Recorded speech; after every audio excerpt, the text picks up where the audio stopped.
Books. When I was little, I used to read all the time, especially Nancy Drew and a lot of fantasy. Unfortunately, life happened, and it made me go on hiatus.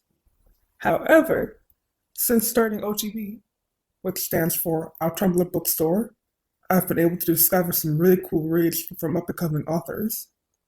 So, I'll be sharing some non-spoiler information about those. All of these are on Amazon, by the way. Alright, let's go. The very first one I read was a sci-fi novella called Replaced. It's about Ethan, a high schooler who feels like a nobody. You know the type. He's the wallflower who isn't even popular enough to really get picked on. But there's still that one guy who just wants him and his few friends to feel worse about themselves. Of course, even this life is still somehow too nice.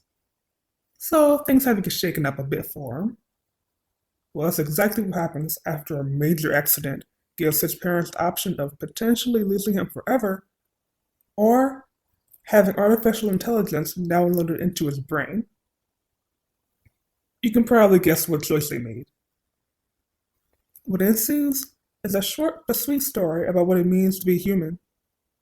On the outside, Ethan's life becomes ideal, but it's the inner workings where all the problems are.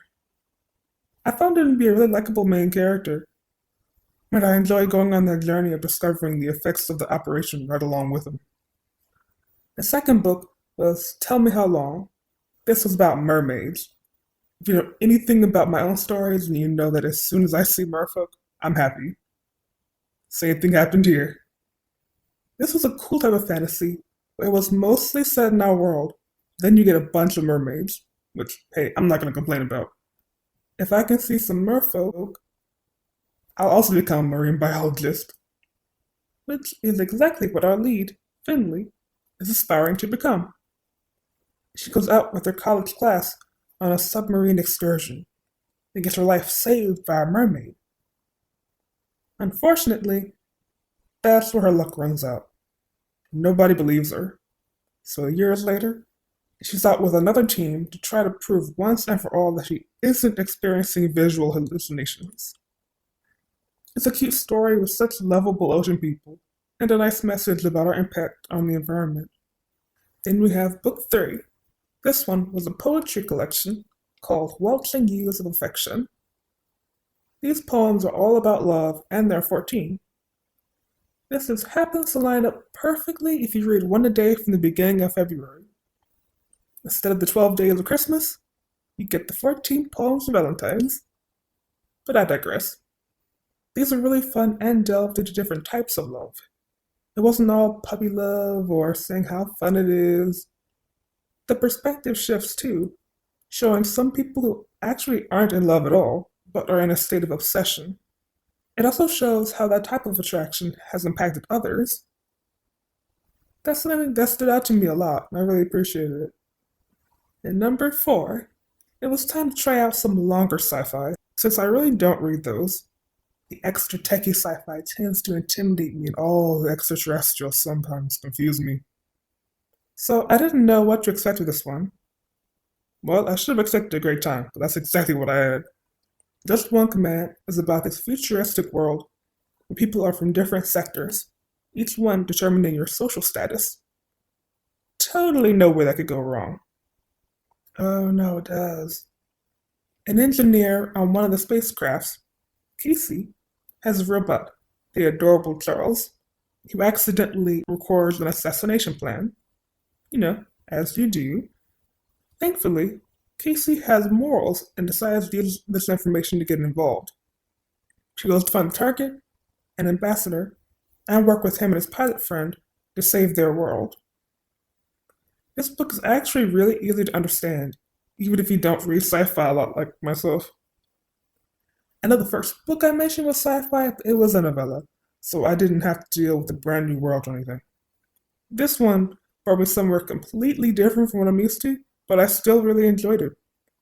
The characters, particularly that ambassador, really won me over, so I'm glad that Casey got involved. And finally, book 5. I just finished this one recently, as in this past week. So you get a fresh take. Changeling, the first book in the Fae Touch trilogy.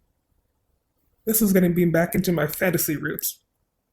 You have, as the name implies, Fae, but you also have vampires.